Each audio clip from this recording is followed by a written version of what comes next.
आखिरी बार तितली को कब देखा था आपने?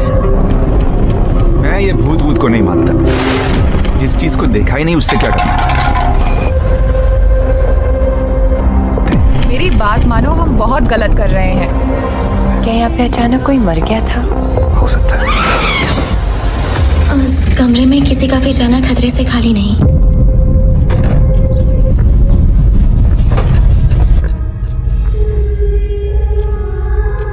कहाँ होगी हॉरर हवेली?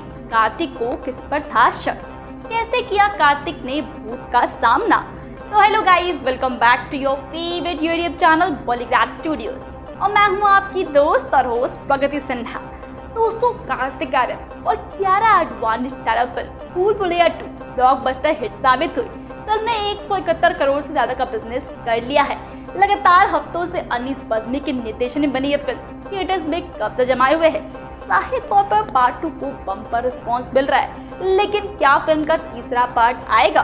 तो इस पर फिल्म के प्रोड्यूसर्स बोल ही चुके हैं कि थर्ड पार्ट पर विचार किया जा सकता है। भूल भुलैया 3 की कहानी में इस बार राजस्थान के कोटा की भूतिया हवेली के बारे में बताया जाएगा। जी हाँ दोस्तों, जो कि राजा महाराजा के समय से बनाई हुई है, लेकिन पिछले 18 सालों से इस हवेली में आज तक कोई भी रहने के लिए नहीं आया है। इच्छा होने पर भी इस हवेली में कोई नहीं जा पा रहा था, क्योंकि लोगों का कहना है कि इस हवेली पर भूत प्रेत का साया है। जब अजीत सिंह और कार्तिक आर्यन को इस हवेली के बारे में पता चला, तो उसने तय किया कि वो इस रहस्य को जानकारी रहेगा कि लोग आखिर क्यों इस हवेली पे नहीं जा पा रहे। ये सुनकर अजीत सिंह खुश हो गया, जैसे उसकी कोई लॉटरी लग गई हो। जब उसने हवेली में अंदर जाने के लिए पैर आगे बढ़ाया, तो दरवाजे पर किसी अनजान व्यक्ति ने उसे रोक लिया और नजदीक जाके बोले, कौन हो आप और किधर जा रहे हो? अजीत सिंह ने जवाब देने के बजाय उसे सामने से सवाल किया कि जी आप कौन? मेरा नाम अर्जुन सिंह है, मैं यहीं पास में रहता हूँ। अजीत सिंह ने कहा, मैंने सुना है कि एक भूतिया हवेली है और यहाँ कोई भी नहीं आ पाता, इसलिए मैं इस हवेली में एक दिन के लिए रुकने के लिए आया हूँ। फिर अर्जुन सिंह ने कहा, जी हाँ, आपने सही सुना है और आप भी अंदर मत जाइए। मेरी माने तो आप भी यहाँ से वापस लौट जाइए, यहाँ बहुत खतरा है। अर्जुन ने उसकी खुशी को देखकर बोला, आप खुश क्यों हो रहे? आपको तो भूत का नाम सुनकर डर लगना चाहिए। अजीत ने कहा, शायद आपको पता नहीं होगा, मैं भूत प्रेत में काफी दिलचस्पी रखता हूँ और अगर इस हवेली में भूत है तो मैं अंदर जरूर जाऊंगा और सारी सच्चाई का पता भी लगाऊंगा। इतना कहकर अजीत सिंह उस हवेली में चला जाता है। अंदर जाकर अजीत अपने बैग को साइड में रख देता है और हवेली के चारों ओर देखने लगा। सारे रूम भी चेक कर लिए और बाद में ड्राइंग रूम में जाकर सोफे पर बैठ गया। उसने वहां बैठकर दारू के 2-4 पैक भी पिए। वहीं अचानक उस हवेली की लाइट चालू बंद होना शुरू हो गई, लेकिन अजीत ने उस पर ध्यान नहीं दिया। थोड़ी देर के बाद दूसरा बल्ब भी चालू बंद होने लगा। फिर तो हवेली की सारी लाइट चालू बंद होने लगी। अजीत ने तुरंत ही अपनी जगह बदल दी और दूसरी ओर चला गया और वो टेबल वहीं जाकर गिरा जहां अजीत खड़ा था। अजीत कुछ समझ पाता उतने में सोफे की सीट उसकी ओर आने लगी। वो जल्द खड़ा हो गया और छलांग लगाकर दूसरी ओर कूद गया, जिसके कारण सोफा दीवार को जाकर टकराया और अजीत बच गया। अचानक सब कुछ एकदम शांत हो गया। अजीत ने चारों ओर देखा और बड़ी आवाज में बोला, तुम जो भी हो सामने आकर बात करो। वहीं एक बड़ी परछाई उसके सामने आई। अजीत ने उस परछाई को देखकर बोला, कौन हो तुम और क्यों मुझे मारना चाहते हो? परछाई ने बोला, तुम्हारी भूल के कारण। अजीत ने पूछा, मेरी भूल? मैंने कौन सी भूल कर दी? फिर आवाज आती है, इस हवेली में आने की भूल।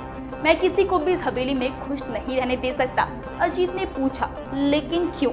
उस परछाई ने जवाब दिया, आज से 18 साल पहले इस हवेली के मालिक ने मुझे यहीं पर मार डाला था। मेरी कोई भी गलती नहीं थी और इस कारण की वजह से मेरी आत्मा इस हवेली में भटकती रहती है। मैं किसी को भी इस हवेली में रहने नहीं दूंगा, क्योंकि इस हवेली में मेरा खून हुआ था। इस हवेली में जो भी रहने के लिए आएगा उसकी मौत हो जाएगी। अजीत ने कहा, मैं तुम्हें असली रूप में देखना चाहता हूँ। परछाई ने कहा, मैं तुम्हें मारने से पहले तेरी ये इच्छा अवश्य पूरा करूंगा। और उस परछाई ने भयानक रूप ले लिया। उसका चेहरा इतना भयानक था कि अजीत भी एक क्षण के लिए डर गया था, लेकिन दूसरे क्षण में उसने अपने आप पर काबू पा लिया। बाद में उसने अपनी जेब से सफेद पाउडर निकाला और उस भूत के ऊपर फेंक दिया। अचानक उसके सामने एक छोटा टेबल हवा में उड़ने लगा और ऊपर जाकर गोल गोल घूमने लगा और बाद में अजीत की ओर तेजी से आने लगा। ये सब देखकर अजीत अपनी जगह पर खड़ा हो गया। तब अजीत ने भूत पर और पाउडर डाल दिया और पाउडर पड़ते ही वो चलने लगा। बड़ी बड़ी ज्वाला उठने लगी। वो बहुत जोर जोर से चिल्लाने लगा, और बाद में पूरी तरह से जल गया। उसके बाद अजीत ने चैन की सांस ली और वहीं पर सो गया। दूसरे दिन सुबह जब अजीत को सही सलामत हवेली से बाहर आते अर्जुन ने देखा तो आश्चर्य से पूछा, तुम कैसे जिंदा हो? जब अजीत ने अर्जुन को कल रात को घटी घटना के बारे में बताया और बोला यह हवेली भूतिया हवेली नहीं रही, लेकिन अब यहाँ पर कहानी के पहले 2 पार्ट को मिलाए रखने के लिए अंजुलिका का रिश्ता उस भूत से दिखाया जा सकता है जो कार्तिक को वापस उसी हवेली में ले जाएगा। क्योंकि भूत बेशक खत्म हो गया, लेकिन कहानी अभी बाकी है मेरे दोस्त। साथ ही भूत की खबर सुनकर अर्जुन भी हक्का बक्का रह गया, क्योंकि कोई बात तो थी जो अर्जुन भी अजीत से छुपा रहा था। लेकिन वो क्या बात हो सकती है, क्या आपको पता है? अगर हाँ तो हमें कमेंट सेक्शन में जरूर बताइए।